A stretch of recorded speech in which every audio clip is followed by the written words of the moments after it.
Because if you don't love yourself, who else will? My name is Shaniqua Joy. I'm excited to be here with 3 inspiring women.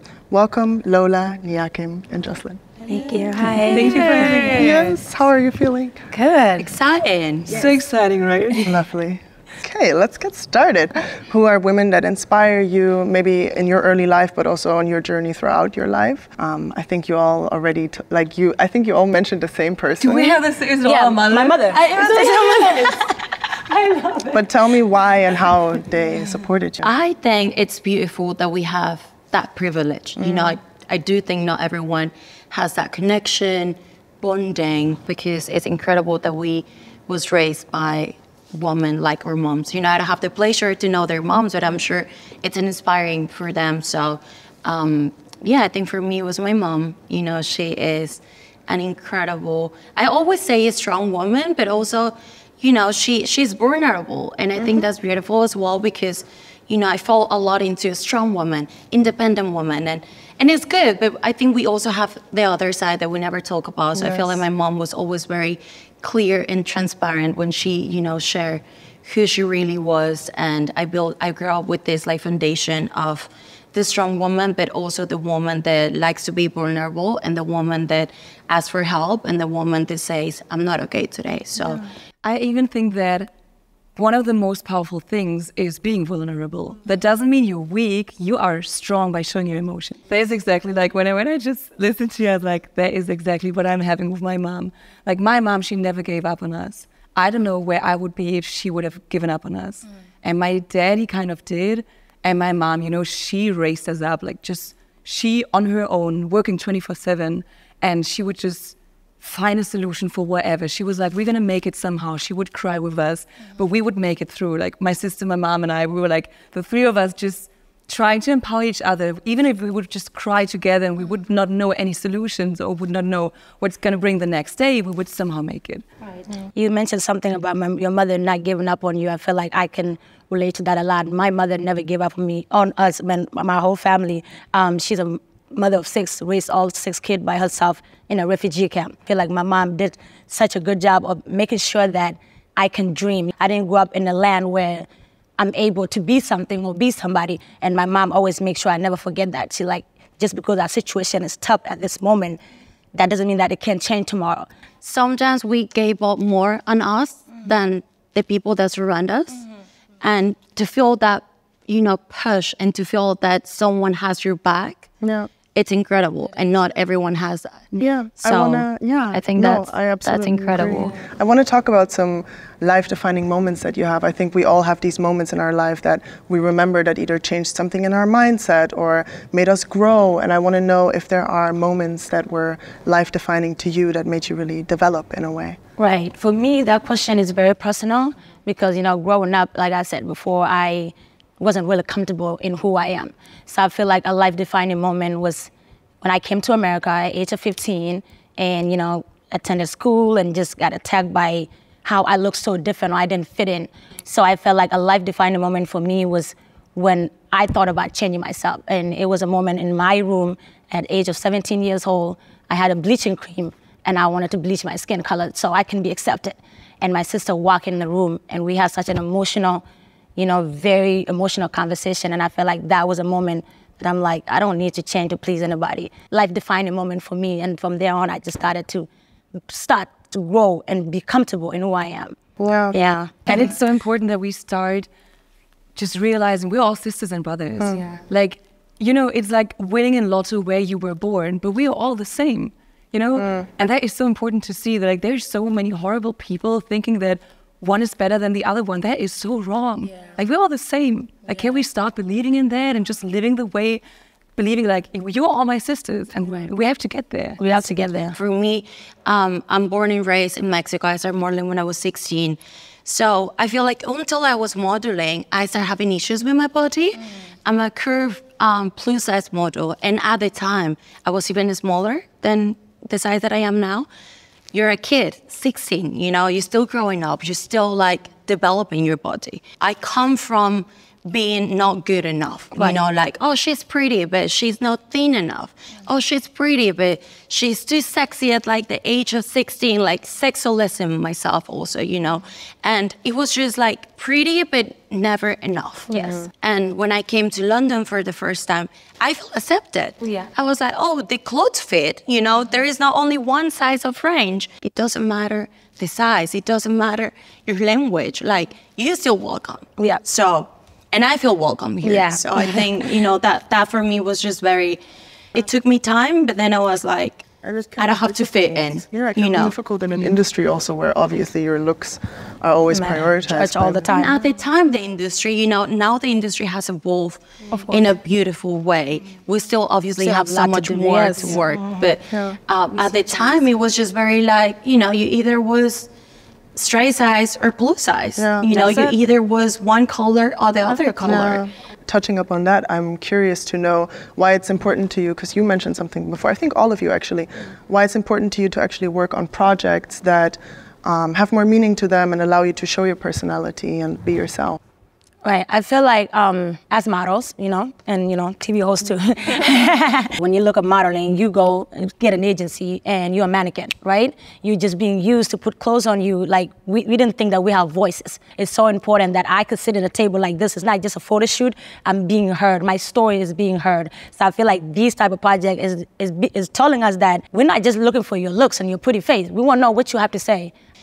What you say, it's so important. And for me, it was not like this before. You know, I used to just go work, look pretty, leave, make some money, and leave. Yes, you know, that was for so long until, you know, something changed. I had a car accident, and I felt like, you know, I got lots of scarring from it, and I was like, I don't think I can be a model anymore.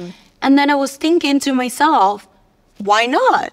And that at the end of the day, I think, you know, when you do something with a meaning and you share a message, it's more powerful than just a pretty image, you know, so. 100%. And you also told me that for you, you see your body as a temple. And I really like that. And I wanted to touch up on that and talk about not just the body, but also the mind and our soul and how everything is actually connected. We talked about self-love, and all of you mentioned really interesting things, from unlearning and developing to healing, you also mentioned. So I want to ask all three of you what self-love means to you and how you practice it. Well, self-love is so important for me because I didn't feel good enough for a long time. And it took me so long to know that even I'm different, even I'm like hyperactive, it's okay to be like that. And then I started working on myself and just realizing that I'm different, but I'm good, I'm okay. And it's okay to be different. You mentioned something about being different. You know, I felt like growing up, you know, even though I didn't grow up with much, I grew up with loves, a lot of loves. My mom told me how beautiful I was every day, told me she loved me before she walked out of the rooms. You know, even though we lived in a refugee camp, I had loved, you know, so growing up, love was, I'm like, I'm the most beautiful girl you ever seen. I'm beautiful, I'm loved, this is this, like you couldn't tell me nothing. Yeah. And then I came to America and then the reality hit. So as I grow up, you know, and I hit the age of, you know, 17, 18, 19, and me and my mom shared a very special moment. Like you said, I didn't want to live, you know, I felt like it would be easier for me to just leave. And when my mom saw me wanted to take my life, you know, and she sat there and cried for hours, just held me and cried for hours. And for that moment, I was like, I don't ever want to see my mom like that. And I'm not gonna let anyone else make me feel like this. So my mother was the source of me starting to learn to love myself again. And then, you know, so at that moment, I went ahead and just slowly, you know, until now, until today. I'm 30 years old, you know, from age of 17 until now. It's still a journey where every single morning I wake up and I told myself, you are beautiful, you're strong, you're smart. You come from a strong, beautiful Black woman. You came from, you know your background and you know where you're going. And don't let anybody tell you otherwise. And that's affirmation that I told myself on a daily basis, you know, to continue to love myself every single day. Because I have those moments where I look at myself in the mirror and I'm like, ugh, this is not it, you know? But and then I have to go back to remind myself that I feel like self-love is a journey that we all go through in our own different ways, but it's an important journey, and it's just continue to go as you grow. You know, you doubt yourself, you know, but at the end of the day, it's up to us to remind ourselves Because if you don't love yourself, who else will? You know? So I feel like it's really important to me, you know? I want to round off by asking you all one last question, which is actually a double question. I like to do that. But why is it important that we lift each other up? And also, what are you excited about for the future? I think it's important not only to just lift each other up, but to hear each other. You know, I feel like sometimes we just go too quick in life, you know, working, doing this, doing that, trying to be here and 1,000 times with the play, you know. And then I think everyone always has a story that need to be heard. So I think by us really taking, you know, a step back and hearing what's around us and to empathize with the other, it makes a big change. And, you know, I feel like that's the key to everything. You know, sometimes I'm like, I'm not having a great day, but then I'm like, well, maybe she's not having a great day either. You know, maybe she doesn't feel pretty today. Maybe, you know, we're still humans. And I think living life with respect and knowing that we're all the same is probably one of the most important things for me, to just know whatever I do, I want to feel and have the respect from everyone I'm surrounded by, in the action of them, but in also my reaction. Like you guys said, you know, uplifting is coming all different, you know, like you said, check on each other, you know, celebrate each other. But also to me, like when I think about uplifting, you know, as I went back home to my home country for the first time since I've been in America. Last year, I did a project with Hunkemöller, actually, and I went to the refugee camp where I was born, and we donated 10,000 undergarments to these little girls. I spoke to at least 6,000 girls, and just seeing their faces, and some of them came up to me and telling me that this really inspired me, this uplifted me. Something as simple as an underwear or bra, you know, in America, where you could just go and buy it, you know, maybe $20, but just that something such so simple, and seeing the joy in their faces and seeing that how much that inspired them and showed them that that could be me one day. I sat there in front of them, be like, I was in your position. So don't ever stop dreaming, because you could come back and do exactly what I'm doing. I feel like that was a way that I have lifted those little girls without even, you know, thinking that, you know. But it's by sharing your story. Yes. You know, sometimes you don't have to do something. You don't have to, it's just by sharing who you are. Exactly. You give something to them. You know, like those girls back home, I'm sure they're like thinking, they can be you, you know, and you're like someone that they look up to. Yeah. So I think by you sharing where you're coming from, what you really stand by, and the things that you do not take, that makes a difference. That makes a big difference. That is a change. Yes. And you're changing things back home. You're changing things back home. You are, you know, back home. You know, we all are doing it in a different way, but at the same, it all comes to the same spot. You know, what it means. This, like empowering each other, sharing your voice, hearing each other, you know, being like, I didn't know how you grew up. I didn't know how you grew up, you know, and have these like empathic situation with them that I don't know what all you've been through, but you know, you're here and you're making it, and I appreciate you for being who you are right now, because I know it took so long. You know, we never talk about those longs. We never talk about those low moments where you're like, I want to take my life, you know. I didn't feel worth it. I feel like because I had a scarring, you know, I was not pretty anymore. And I think that's crazy, you know, because I'm not the first one and I'm not going to be the last one. I want to thank you all so much. And I also want to thank you for all of the things that you've said, but I agree with you what you said. It's important to share your stories, but it's also important to take actions, and I think the project that you mentioned is beautiful. So thank you all so much for being here, for talking to me, for being vulnerable and opening up.